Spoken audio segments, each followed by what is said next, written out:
You're listening to Wet Shaving Talk, powered by Sharpologist.com, where we're dedicated to preserving the art and skill of classic shaving. I'm your host, Joe Borrelli, and today is September 3rd, 2024.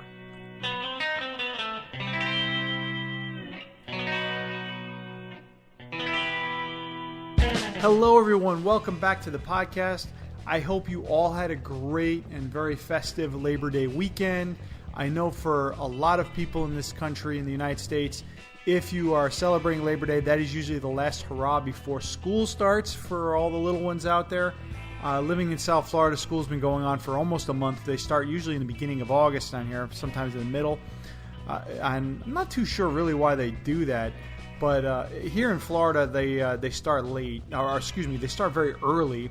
But I know traditionally from being raised up north that it's usually the weekend or the week after Labor Day. So this week would be coming up. I remember Labor Day being like the last holiday that we're all worried about and like nervous because we're like, oh man, this is the last hurrah. And usually we got the Tuesday off after, and then we'd start school right on Wednesday. So it would be the Wednesday after Labor Day, which I think a lot of people are starting school. So welcome back to school for millions and millions of people out there. And for the others that are already in school and all that other great stuff, we've already celebrated the back to school blues, and we're already through the school part of the school year.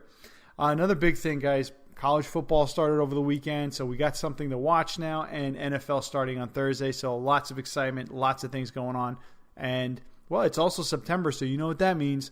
Fall is right around the corner, one of my favorite seasons of the year, even though that I do live in Florida and I don't get to see much of a fall season. This year, hopefully I'll get to travel a little bit and get to see some falling leaves and changing colors and stuff like that. It's been some time since I've seen that. So today on the show, fall is in the air, of course, guys, talking about that. You know what that means. Fall stuff is coming out. Already a lot of vendors have been posting some items that they have for the fall already available for purchase, with, of course, other stuff being announced as well. We're going to talk about some of the top pumpkin spice scents. If you are a pumpkin spice fan and you like Starbucks or Dunkin' Donuts, both of them had their pumpkin spice days recently, just a week or two ago. And usually when that happens, it's time to bust out those pumpkin spice soaps if that's your thing. And I have my top 5 of all time. Now, I am a pumpkin spice fan. It's no secret. Sorry.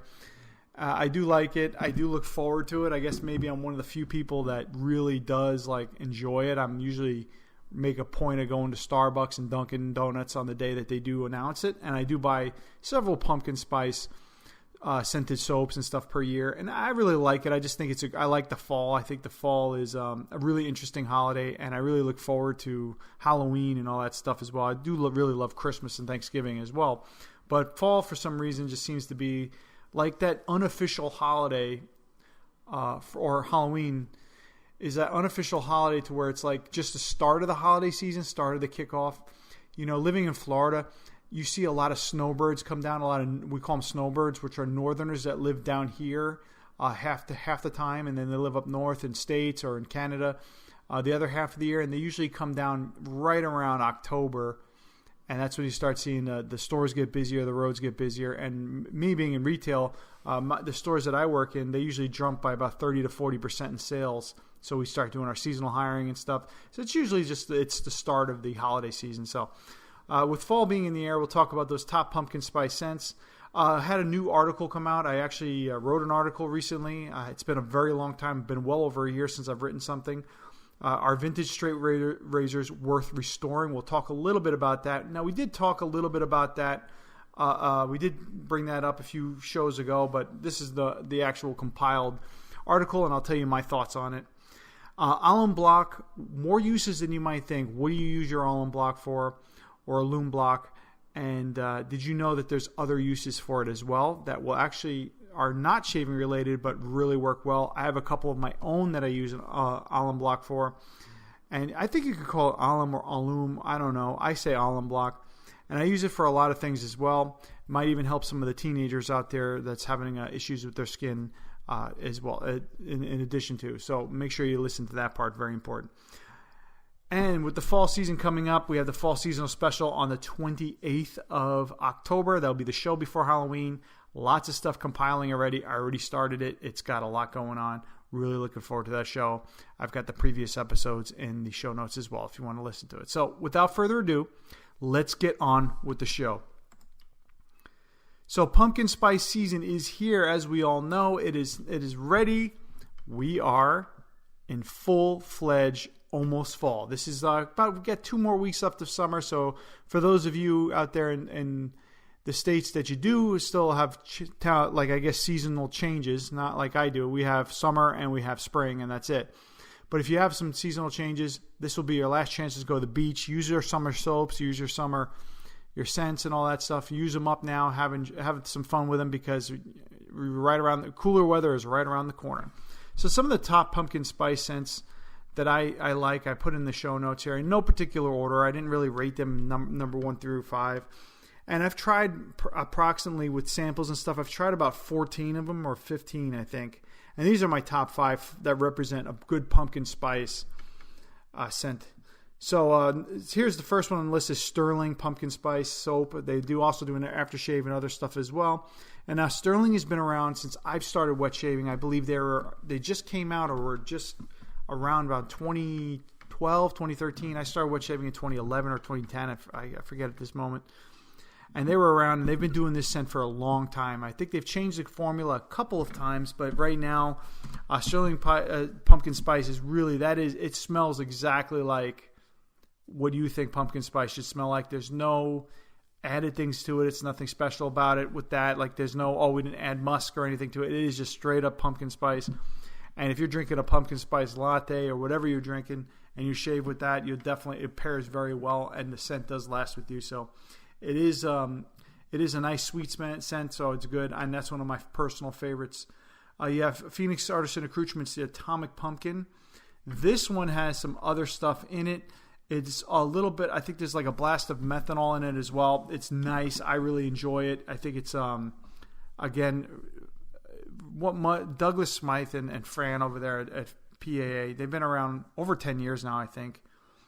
And everything they do is just always on point. They do a lot of advertising. They do great packaging, great videos on it. And just, they're all over the place. They're very responsive. So just to not have this on there, it would be a shame. But it just came out again, so it's available. So PAA Atomic Pumpkin. Uncle John's Pumpkin Spice. Now, Uncle John has been around for a while. He doesn't do much advertising. It's mostly, he owns a brick and mortar store, I believe. I think he still does. Does a lot of bath soaps and stuff, local business. And really, it's a word of mouth type thing. I think if you know Uncle John, if you've dealt with him in the past, you use his stuff, then you kind of like a repeat customer. I don't see him ever really advertising or going out of the way. His pumpkin spice is really on point. I think it's really a good scent. And I think always a good performance with his stuff. Sudsy Soapery Pumpkin Spice is just a really creamy like pumpkin spice soap. If you have not tried them, I recommend giving them a shot. It's a very small. I think it's just a one-person deal with that. I've dealt with them a couple times in the past, but they have a great pumpkin spice soap. And it's actually really good performance as well. They have great scents. And, of course, Van Ulay, Drunken Pumpkin. They have a ton of pumpkin spice stuff. Her presentation with these soaps is incredible. They usually puts like little pumpkins in the soap. The presentation of the soap puck itself is awesome. I've been using their stuff for years. I do purchase it here and there, and I think that it's one of the few that they're around all year long, right? You can get any scent of hers all year long unless it's a special release. So try Van Ulay if you haven't. They were gone for a little while, came back, but I think their pumpkin spice stuff is great and their performance is good too. That really is one of the best scents out there that I've tried. So that's about all with the pumpkin spice. It's my top 5 right now. I know it changes every year, but if you have a pumpkin spice soap that you like and you wanted to see featured, or if you want something that, something coming out, your vendor coming out with a new scent, let me know and I'll definitely get it going for you. I'd like to try it. I purchased one of them, and I would definitely like to talk about it as well. So if you have a pumpkin spice that is not on the list that you do like, send me a link, send me an email, and I'll get it out there on the next show. So the question that came up a few weeks ago, and also bringing it up again because now that the article is finished, is are vintage straight razors worth restoring? Now this was a project that I did for Sharpologist, just talking about straight razors. Are they worth restoring? What is the value when you do restore one? And overall, is it something that financially makes sense, or is it more of a hey, it's a joy type thing, right? It's a love. It's something that you want to do because it's yours or because it's a heirloom or whatever, and it's just like a joy project instead of doing something for value. So after doing a lot of research and being a straight razor collector myself, I own several. I have not bought a straight razor in about a year. I bought a couple new ones recently just because they were really good prices. I mean, if you haven't had a chance to go on Arts of Shaving, I was able to pick up 2 straight razors for like $50. And I got it just because, it's a brand new Dovo straight razor for $50. Their promotion, how are you not going to get that? Because you never see that price. So I do have a couple of them, and I've been using them. But are they worth it? And really, overall, it's what you think of it. If you think it's worth it, then it's of course worth it, right? As for resale value, I would not expect to get what you put into it back unless it is a couple of different models, like a 8/8 razor, like a larger Wade & Butcher razor or something like that. That's for barber's use only. Those razors are valuable. Some of the 1700s razors made in the 1700s are valuable if you have them restored and done. You might be able to get your money back on that, but overall, a lot of them you won't. Maybe a Philharmonic you might be able to get back, some of the more popular brands. But really, for the most part, if you just get a razor that you find at an antique store and you get it for $15 and you want to restore it, by all means do it, but restore it for your own personal use and your own personal enjoyment, because it's not going to be worth much more than what you paid. It will never be worth more than what you paid for, more than that, really. Maybe $50 or $60 more.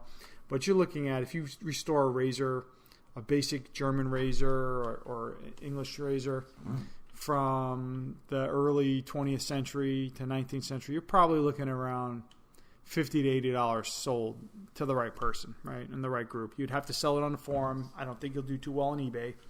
And it would have to be honed and ready, straight, shave ready and all that stuff too. So overall, I think the investment is, I think if you go to look at a razor, it's a fairly family heirloom, and you don't mind spending a few $100s, then do it. I think it's great. Or some time. If you want to do it yourself, they're fun projects. I can guarantee you'll have a great time. You'll have to invest some money in some tools if you don't already have them.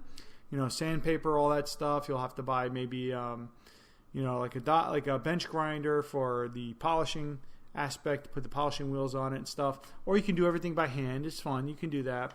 It's definitely a hobby. It's one of the better hobbies out there that you can do, and you can really get some enjoyment from it. But as for doing it for value, definitely don't think of it for value. Again, there's only about 2 or 3 different types of razors you can sell, and that you'll actually make some money on, as opposed to just shaving with them for fun.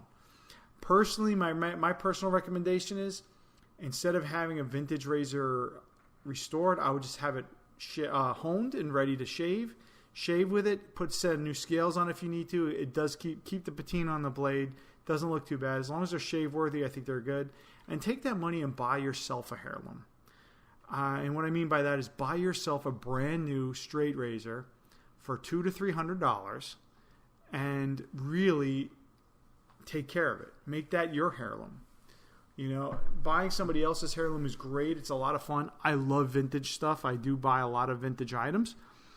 I love vintage watches. I think they're great. But also, I also love starting my own traditions and my own stuff. And remember that, years ago, vintage wasn't really that big. It was more, hey, I'm buying it now. Instead of buying a vintage straight razor, a guy would go to the store and buy a razor. And then that's kind of where they were then. So, we have the options with straight razors. Is you can buy them now, at least this day and age now. There are a lot of producers making them. Same thing with safety razors as well. Buy a new one. At least have one new one in your collection. Try it out. Instead of having one of these old ones restored, I would say get your own. Start your own heirloom. Start your own tradition. And keep that razor and give it as somebody that you can pass it down to or give it away to when the time comes. So those are my thoughts on that. If you have any thoughts as well, send me an email. If you haven't seen the article, left a link in the show notes so you can take a look at that, read it, and let me know your thoughts on it. Because I love writing these things. I love doing this research. I got another couple of ideas coming up pretty soon, as you guys will see, and just really enjoying it. Like, straight razors are fun. There's so much information on them. There's so much stuff that's not out yet about them that I love writing new things as well. So take a look when you get a chance and let me know your thoughts or give me some feedback as well. I love it. I love to hear it from you. Alum Block, whatever you want to call it, has multiple uses, as we know. But did you know all the uses? There are a couple things that I do with it that a lot of people don't know about or haven't seen too much online about. A couple people do, but they don't. So I'll tell you first off the main things that you use it with, and then what you can use it with, and what you can use it for. And then, a couple things of where to get one. This is one of the cheapest wet shaving accessories you can get that has the most uses.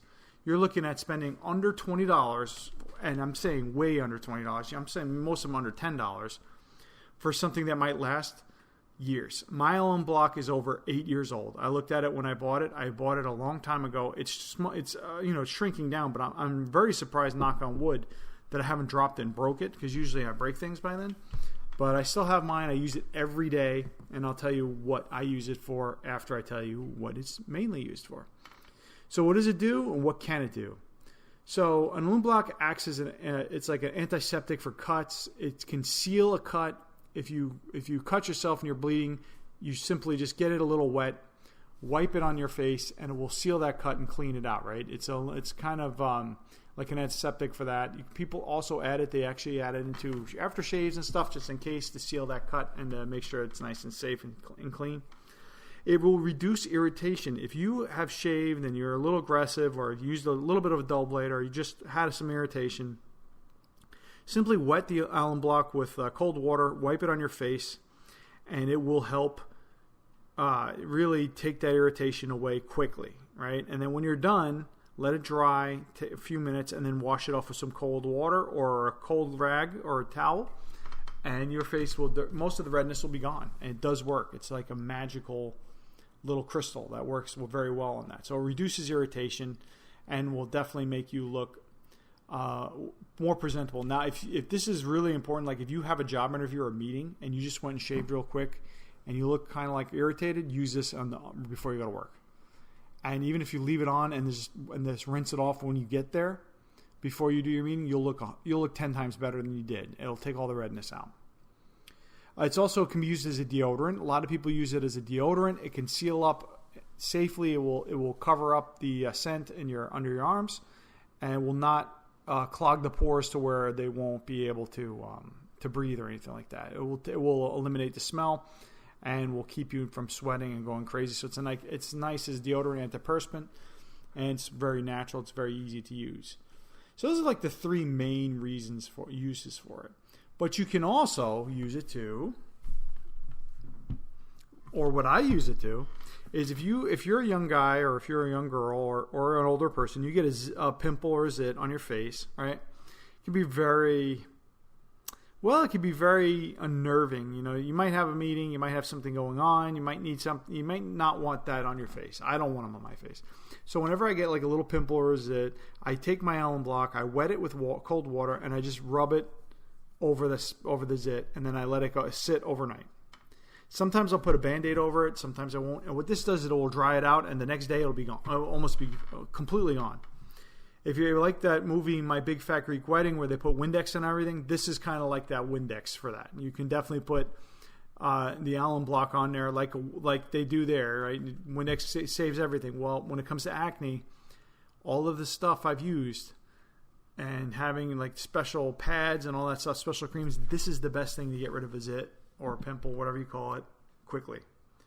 Now, I don't know if it's that safe, but I have never had a problem with it. I have no acne scars, so I'm good, and I've been using it for a while. So even when I was younger, this is what I used it for, as somebody else showed me that. So I think that works well too. It's great for increasing traction for skin stretching for straight razor.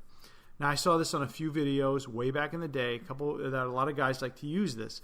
And what you do is you just make sure your fingers are dry, lightly wet the alum block, and kind of just put your fingers on it, rub it on there, and then it'll stretch your skin. So it's great for skin stretching and gives you a lot of traction with your fingers on your razor and on your skin when you're using this. So those are my two main uses that I use it for, in addition to using it as like a styptic pencil or something like that. And this thing has just been with me everywhere. I put in like a little plastic case that I made, and it comes with me.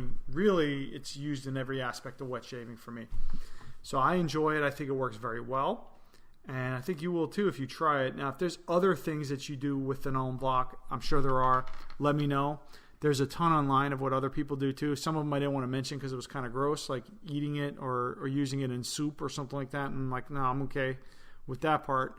But it actually works well in certain areas and like that as well.